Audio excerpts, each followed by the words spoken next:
یہ تقویٰ ہے، یہ نیکوکاری ہے۔ جب عمر بن عبدالعزیز فوت ہو گئے تو ان کی جمع پونجی میں صرف 18 دینار تھے۔ کتنے دینار تھے؟ 18۔ 5 دینار کفن میں چلے گئے اور 4 دینار قبر میں چلے گئے خریدنے میں۔ 18 میں سے 9 گئے، کتنے بچے؟ باقی 9 بچے۔ اور اولاد کتنی چھوڑ کے گئے ہیں؟ 11 بچے اور بچیاں۔ اب کیا 11 بچے اور بچیوں کو یہ 9 دینار کافی ہیں؟ نہیں، لیکن اللہ تعالیٰ نیک آدمی کی برکت سے اس کی اولاد کو نہیں چھوڑتا ہے۔ اس کے بعد خلیفہ بنے منصور رحمہ اللہ۔ ان کے پاس ایک محدث آتے ہیں مقاتل بن سلیمان رحمہ اللہ۔ وہ خلیفہ مقاتل بن سلیمان جو کہ محدث ہیں اس کو کہتے ہیں کہ مجھے کچھ نصیحت کریں۔ فرمایا کہ کیا نصیحت کروں؟ جو میں حالات دیکھ رہا ہوں اس کے حساب سے نصیحت کروں؟ کہا کہ ہاں۔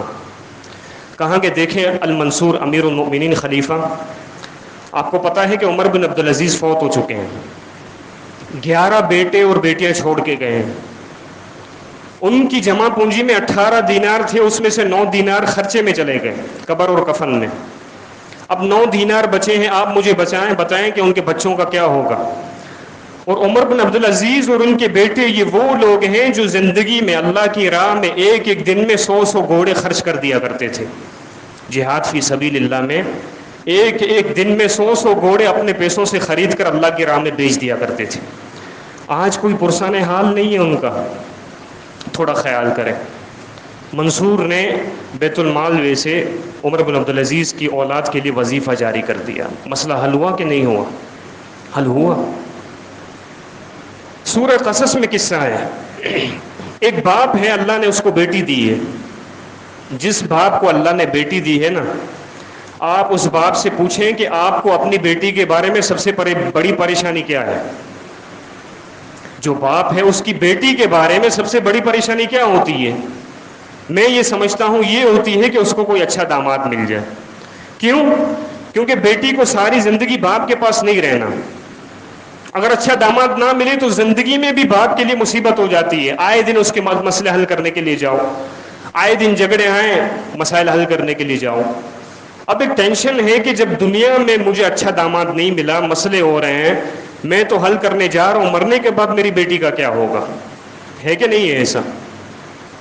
یہ ایک باپ کی بیٹی کے بارے میں بڑی پریشانی ہوتی ہے۔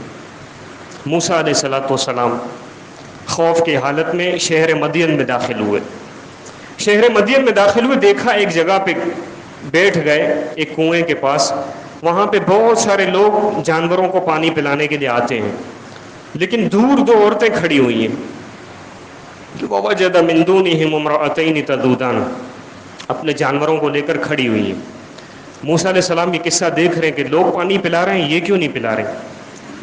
گئے ان کے پاس، کہا کہ مَا خَطْبُكُمَا قَالَتَا لَا نَسْقِي حَتَّى يُصْدِرَ الرِّعَاءُ وَأَبُونَا شَيْخٌ كَبِيرٌ۔ کہا کہ مسئلہ یہ ہے کہ اتنی گٹھا ہے، لوگوں کی تعداد ہے، ہم اس رش میں پانی نہیں پلا سکتے، اور ہمارا باپ بوڑھا ہو چکا ہے، کوئی گھر میں مرد نہیں ہے۔ لوگ جب پانی پلا کے چلے گئے، کنویں کو بند کر دیا، اوپر سے پتھر لگا دیا۔ اب وہ پتھر ایسا تھا کہ جس کو 10 آدمی ساتھ اٹھاتے تھے، لیکن اللہ نے موسیٰ علیہ السلام کو اتنی طاقت دی تھی کہ اکیلے اس پتھر کو اٹھا کر سائڈ پہ کر دیا، اور ان 2 عورتوں کی پریشانی دور کی، ان کے جانوروں کو پانی پلایا اور ان کو بیچ دیا۔ جب باپ کو پتہ چلا، جو پیچھے ان کا باپ تھا، بعض مفسرین نے یہ لکھا ہے کہ وہ شعیب علیہ السلام تھے، نبی تھے، اور نبی سے بڑا کوئی نیک ہوتا ہے؟ کوئی بھی نہیں ہوتا۔ نبی کو جب پتہ چلا، باپ کو جب پتہ چلا، بیٹی نے کہا کہ باپ نے پوچھا کہ آج جلدی کیسے آ گئے ہو؟ ورنہ تو تمہیں دیگ لگتی ہے پانی پلاتے ہوئے، آج کیسے جلدی آ گئے؟ کہا کہ ایک امانت دار انسان نظر آیا، بڑا ہی طاقتور تھا، اس نے ہماری پریشانی دور کی، ہمارے جانوروں کو جلدی پانی پلا دیا۔ کہا کہ جاؤ اس کو بلا کے لاؤ۔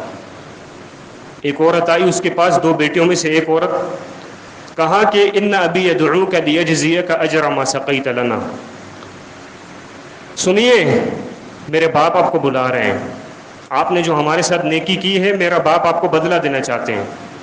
موسیٰ علیہ السلام بھوکے، نہ سر کے اوپر چھت ہے رہنے کے لیے، پیچھے دشمنوں کا خوف ہے، پیٹ میں بھوک ہے۔ کہا کہ چلو۔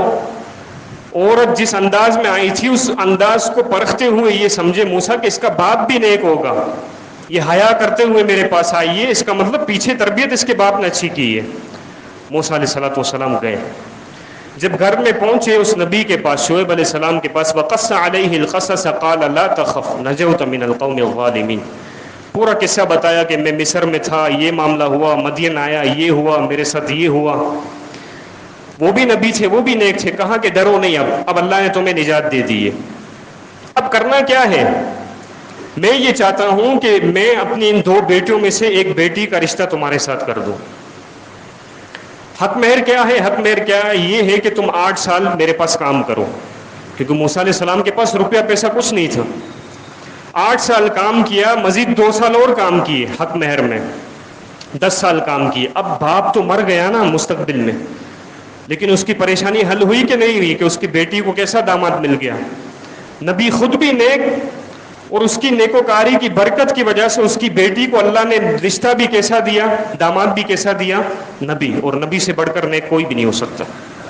دوسری بیٹی کا کیا ہوا اس کا ذکر نہیں ہے، لیکن جو اللہ کسی بندے کی نیکوکاری کی وجہ سے اس کی ایک اولاد کے ساتھ اچھا سلوک کر سکتا ہے تو کیا دوسری اولاد کے ساتھ نہیں کر سکتا؟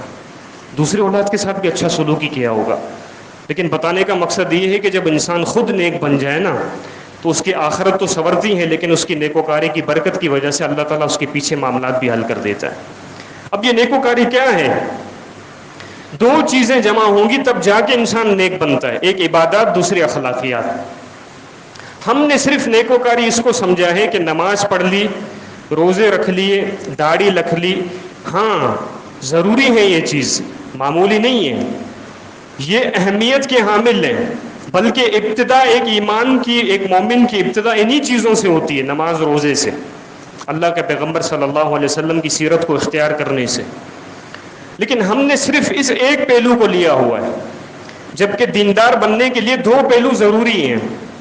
عبادات بھی ہونی چاہیے بندے کے پاس اور اخلاقیات بھی ہونی چاہیے. اگر ان دونوں میں سے کوئی ایک چیز بھی نہیں ہے تو وہ بندہ